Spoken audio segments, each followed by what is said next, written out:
I'm also playing SOMA by Frictional Games. We're throwing the chairs at it today. Woohoo! This was actually ported by the same guy who ported Shadow Warrior, so it should be some good stuff. This is on the Howard Phillips Lovecraft Engine III. It's priced at in and around $30, regardless of your individual currency. And what is it? From the creators of Amnesia, The Dark Descent comes SOMA, a sci-fi horror game set below the waves of the Atlantic Ocean, with no Cthulhu who struggle to survive in a hostile world. That will make you question your very existence. It really doesn't do that. But we have our CHAIRQUISITION. 1 chair means that it's garbage, 2 chairs means that it's meh, 3 chairs means that it's pretty good, and 4 chairs means that it's awesome sauce. We also got a Categories of Doom mixed with the working shiny sounds, controls, and fun. So let's kick this off. Ven, did it make with the working? Ladies and gentlemen, boys and girls, it's nighty-night time. Too Spooky for Your edition. This is SOMA. How does it work on the Ubuntu 14.04? 980 powered, 4K displayed, SSD YOLO RAID octo-core box of the business. Well, once you visit, and I quote, local share frictional game SOMA main, your name, user settings config, get rid of the limit FERPS and change that to false. Then you can get 120 plus FERPS at 1080 with everything on 11. 4K, it's around 45 FERPS, and it kind of eliminates a little bit of the horrible screen tearing that is currently present, even if you have your business set on adaptive. This might just be an issue with DisplayPort, but J-Man also experienced it. But I'm just going to be honest with you. Out of the box, wants to run at 30, but if you put it at adaptive without doing this moon magic technology of like going in there and editing config, and I think that's just bad form, it'll run at 60 because it'll run at whatever your refresh rate is, and even at 60, the tearing is kind of bad, so I'm going to have to ding it a chair for that. I'm going to give it 3 chairs for the makes and the workings. Yes, I did the same fix that, what's his name? Ben, that's the guy who I work with. What Ven did to unlimit the frame rate. And yeah, really, if your game requires you to go edit a configuration file to get like some basic functionality working, -1 chair. But on the Fedora 21 powered AMD 1090T with the GTX 980 and the 4K display of awesomeness, this thing averages about 45 to 50 FPS with everything on 11 at 4K. I mean, sometimes when you're going through a complicated scene, it tries to figure out what it's trying to do. Frame rate drops. You totally said complicated semen. Yes. Yes, he did. Show title. Complicated semen. I love it. That's a sound clip for you. I did enable GL threaded optimizations for a brief test. I'll tell you about that later. But the moral of the story is don't fucking do it. So for all that, I'll give it 3 chairs for mixed with the working. Yeah, just to reiterate, you turn VSync off, the FERPS cap out at 30. You turn it to adaptive or on and set the refresh rate according to your monitor, and you can have your FERPS. That's just fine. Or you can go into the config file and remove the frame limiter. The screenshots, I actually tried to grab a screenshot when I finished the game. Never heard of them. Yeah, they're racist. Nope, it's just black. Just a black screen is all you're getting. I wanted to get one, but it didn't work. So for me, on the Corora 2164-bit Amiga, sitting by my foot here with a GTX 970 Strix and the AMD FX 8370E overclocked at 4.2 gigahertz, running off of the RAID 0. Keep that in mind. It'll be important later on. It gets 3 chairs. Actually, I tried replicating Pedro's screenshot issue, and it only works for Steam Overlay screenshots where it turns out all black. If you do it through your desktop environment, it comes out perfectly fine. Yeah, it comes out fine. So up next is Shiny and Sounds. So that's 3 chairs. Yeah, 3 chairs. 3 chairs, yes. Yes. Because I can math. Shiny and Sounds, Ben. Okay, well, when you first start this off, we're not going to spoil it, but you're not where you think you're going to be, and those graphics are a bit Half-Life 2 level business. Seriously, even with the cables, we can take a look here. Yeah, they're kind of low count polygon business, but We don't really worry about that because, I love Frictional and they've been good to us, but this is Linux Gamecast, so we got to be honest. Having a 30 to 60 FERPS lock on the PC tells me you spent more time optimizing for 3-year-old laptop hardware versus actual gaming machines. Our PC version is almost definitely a backport from their PS4 build. Like Frictional, their titles, they do focus on your ear pussies with the sound organs. It's amazing. The atmosphere in this. You can take everything I just said about the graphics and go, this could have been non-textured whatever, and you're going to have a good time. I mean, it does what Frictional does best, and it doesn't hold down your note button.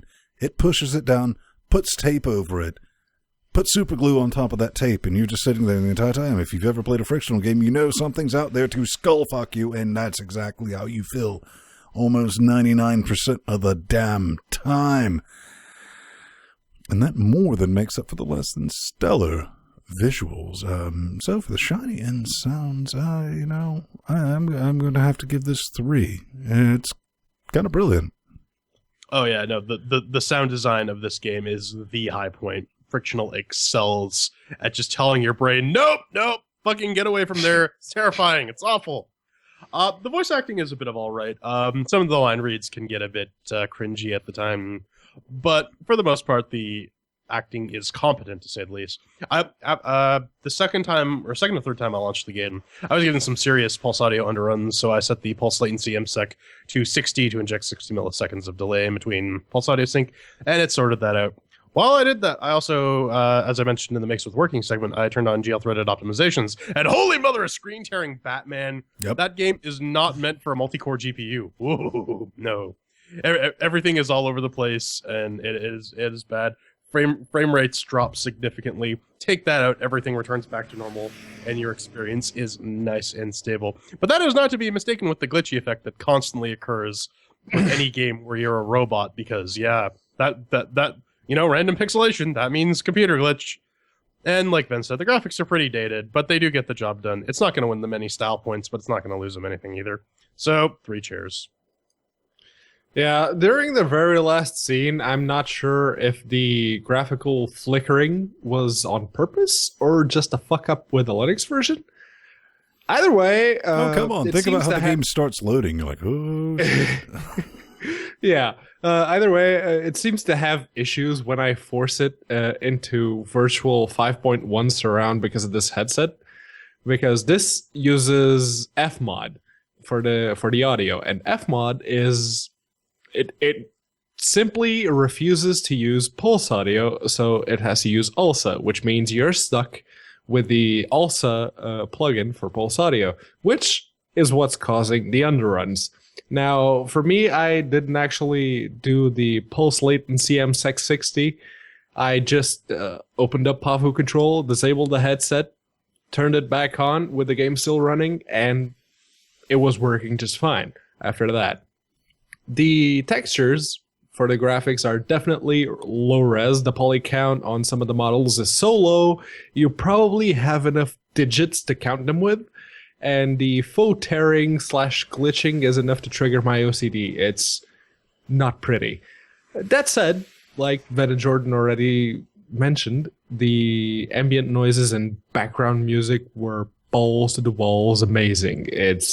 I'm guessing that if they actually push the graphics all the way up to today's standards, they, instead of a 22 or 25 gig game, you'd get like a 50 gig one. And I don't know,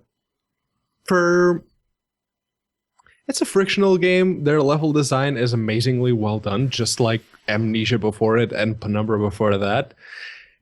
Even at such low graphical quality, all the environments are still stupidly incredibly detailed. Even while you're roaming around at the bottom of the ocean, it's still really good.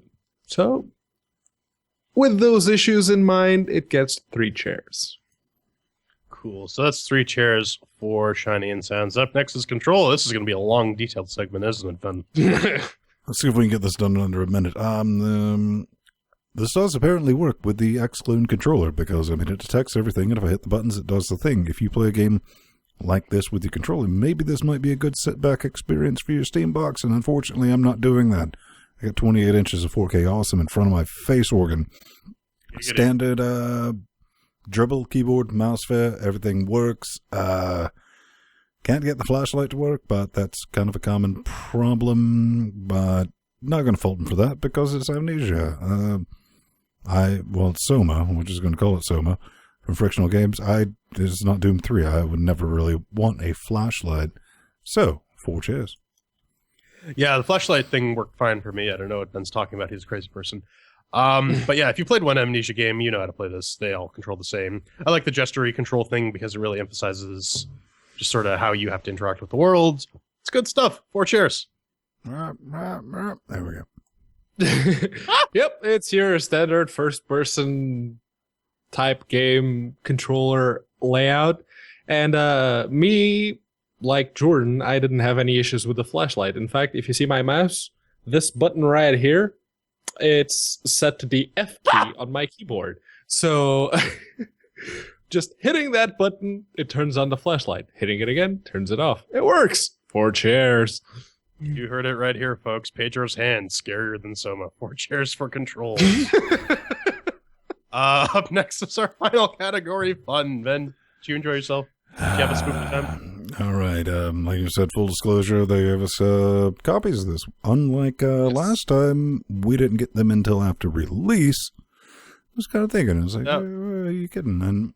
But they did release a blog, and they clearly said, we selectively chose certain people to give copies of this game to. And considering we're basically the only site that does Linux game reviews, it's like, all right, Brad, still love you guys, but let's talk about the fun. We're not going to be spoilery on this, so I'm kind of dodging around some things. The robot thingies, are they supposed to be scary? Because last time I checked, minor annoyances did not hit that box of booga booga.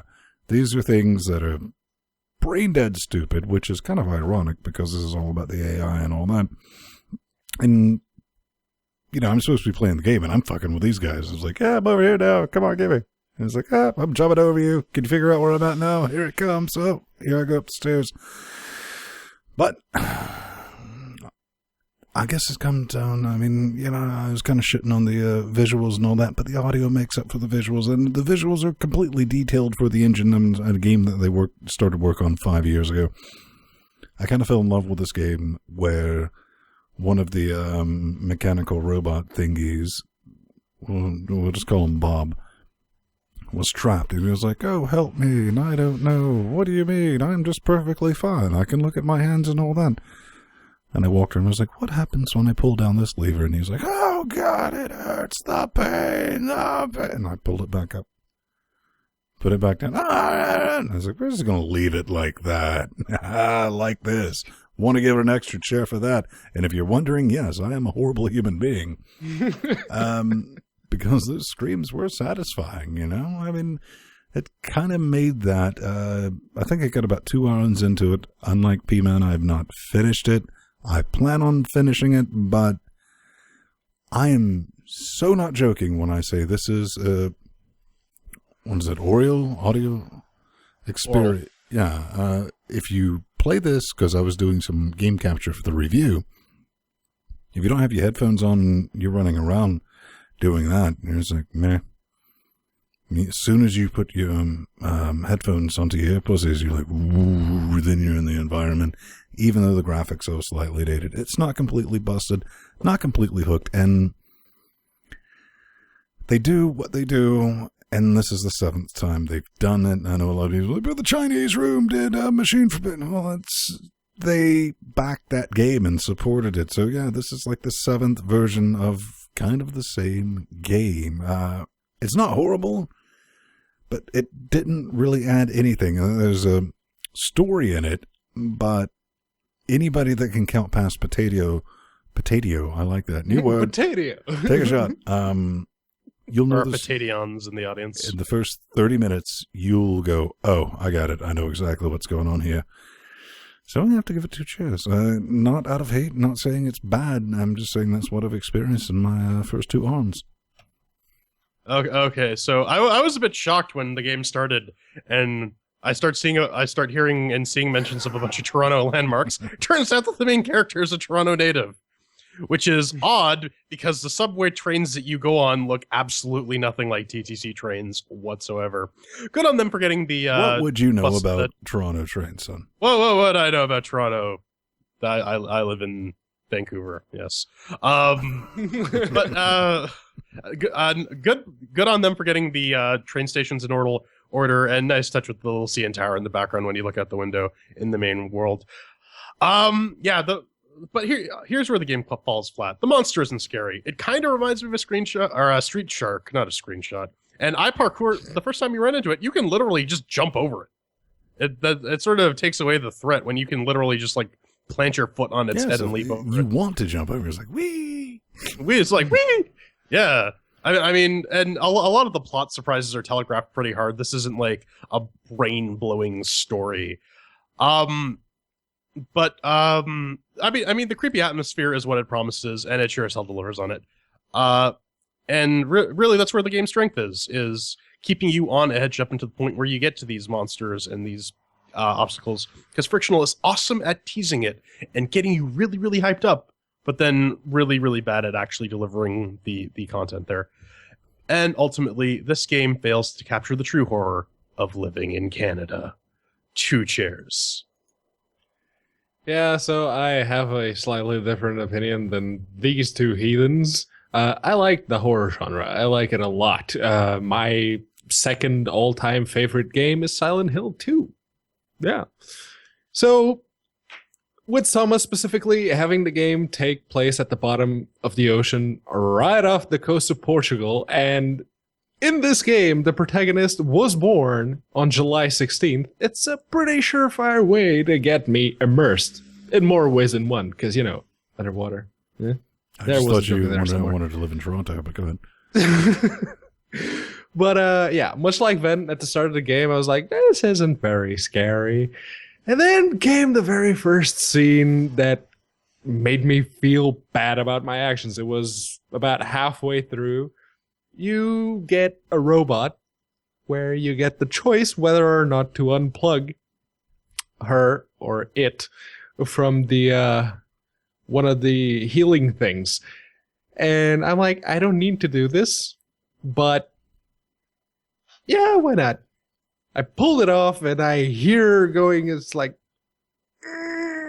okay, yeah, I didn't need to do this. And then Did you run After back, plug that- it in for a minute, and be like, psych? I'm just after fucking that, with you. Or am I? I start reading the flavor text that you get on the terminals and on the PDAs and everything else, and I'm like, oh, that robot I just killed was actually okay. And then you get a reveal of what's going on with your main character and what his role in the whole thing is, and I'm like, oh, and it like Fed and Jordan already mentioned that what Frictional does well is atmosphere. And even though SOMA doesn't have that overbearing atmosphere that Amnesia the Dark Descent does, it kind of, the way that everything seems so much lighter when it comes to the atmosphere can easily be justified with that very same information that you get about your protagonist and what is going on around you. Seeing well, you get to a part of the game where you actually get to boot up a simulation type thing. I won't say what because spoilers, but seeing the prototype boot up and the whole mount-o loop whatevs command, it just kind of put a big old grin on my face. That was really nice. The big philosophy behind Frictional's games has always been that what it means to be human. It's always had that undertone to them, from Penumbra's, all 3 of them, to Amnesia the Dark Descent, and even SOMA. And I feel with this game in particular, they've nailed the moral conundrums that we would face in such a situation. The only real issue that I had with the game itself, outside of the technical kerfuffles that we've already mentioned, is how much of a Canadian dude broad douchebag the protagonist is. He's a goddamn fucking idiot. I suppose it's good to have a bit of variance on the whole amnesiac in a scary place trope, but considering how many horror genre tropes this game relies on, maybe having that wouldn't be so bad when you're stuck with that fucking idiot. I mean, for the most part, I could relate to what Simon was doing and what he was thinking about. Then, right at the end, I just wanted to reach into the game and slap that power suit so hard until the gel inside it hardened.